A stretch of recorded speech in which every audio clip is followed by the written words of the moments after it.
I want to bring in Steve Gonzalez now. He's a retired Master Chief SEAL. He served in the military for 34 years. America, the world safer with this strike carried out. Thank you so much for your time tonight. How big of a blow does this deal to Al-Qaeda? This is a huge blow. This is a huge blow to them. We're impacting not only what they did today, what they did yesterday, but also what they're going to do in the future. So they're going to have to reassess and see who they want to place in charge as they move forward. So this definitely is a huge blow to them. Any idea who will take his place? Something Brian just talked about, next in line?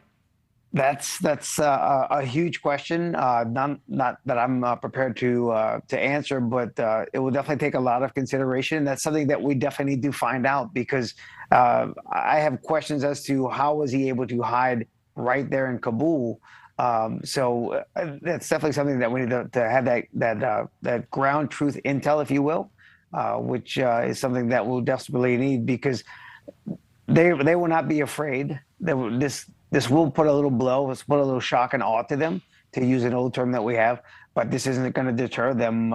They're still going to be emboldened to continue their aggression against the West and our allies. Steve, how big of a ripple effect does this have through the Islamic terrorist network globally around the world?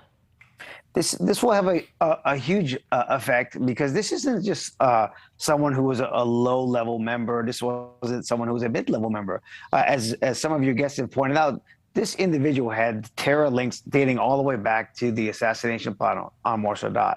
So, I mean, all the way back to the decades of this individual performing and plotting terror around the world, not just against the United States. So this will have a huge impact on that, not just for us, not for the United States, but also for our allies, in particular our Middle Eastern allies. So this will have a huge impact on them, and I'm very happy that that has taken place. President Biden said to terrorists, "We will find you, we will take you out." He said justice has been delivered. The president has had some challenges in terms of his foreign policy globally. How does this change things, carrying out this mission successfully? I hope that it changes, and that it does give us maybe the shot in the arm that we need, because yes, we are struggling internationally and as well as nationally. So I hope this does give the United States a boost back into the front of being a leader against the global war on terrorism. I hope it also steadies the resolve of our allies who probably need some of that, need some reassurance that the United States is not only involved but also a leader in combating terrorism around the world. So I think this is very important for this administration, for our allies, both international, but also for our citizens who know that, you know what, regardless of what happens, regardless of who does something against us, our brave servicemen and women, and especially the individuals in the intelligence community, will never stop working. We will always work to bring those who are responsible to justice. Relentless, but that doesn't mean there aren't evil people out there who wish to do us harm. The Taliban was quick to respond, Steve, calling the attack a clear violation of international principles. How concerned are you about retaliation and what that might look like? So that statement should tell us everything we need to know about the Taliban's involvement in providing assistance to not only this individual, but perhaps any other individuals involved in terrorism or future terrorist acts against us here or around the world. So that statement all by itself should tell us what we need to know. And then that's what we need to do, is once again get to that ground truth and say, okay, how involved was the Taliban with hiding him, and how involved will the Taliban be in providing safe haven to those who wish to do us harm in the future?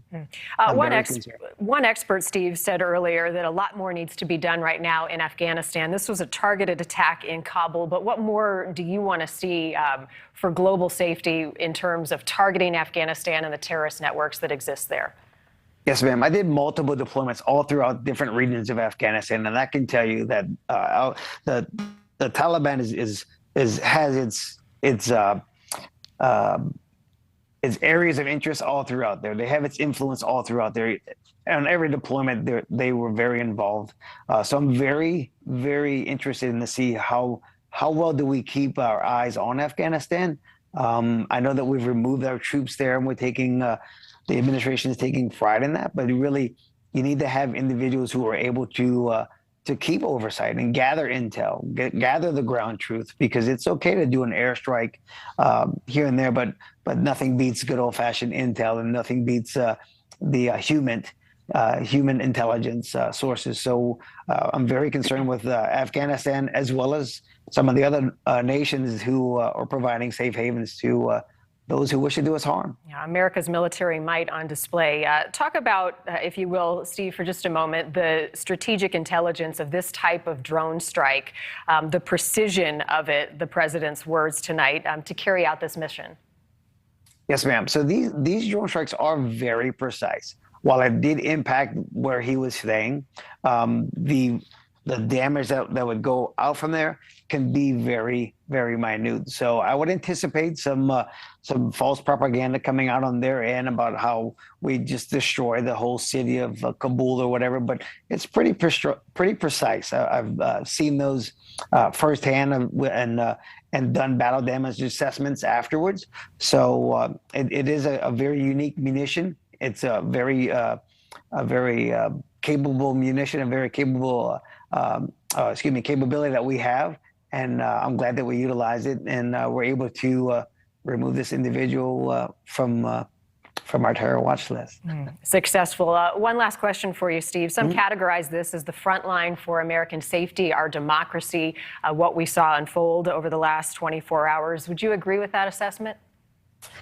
It's a tough assessment. I think that it's a good way to show that, once again, you cannot hide from justice. But I don't think it's the only way to show that we have the ability to engage in and remove those who are interested in doing us harm. So while it is a wonderful tool that we've utilized to remove this individual, it shouldn't be the only tool. I think we have to keep everything on the table as we utilized since 9/11 and continue to do so, both in Afghanistan and in any other locations where individuals, countries, organizations, and leaders are harboring those who might want to do us harm in our way of life, as well as our allies. Well, this terrorist has been taken out, but the threat's still there. Steve Gonzalez, appreciate your time tonight. Thank you. Thank you for watching. Go to newsnationnow.com to find NewsNation on your television provider. And don't forget to click the red subscribe button below to get more of NewsNation's fact-driven, unbiased coverage.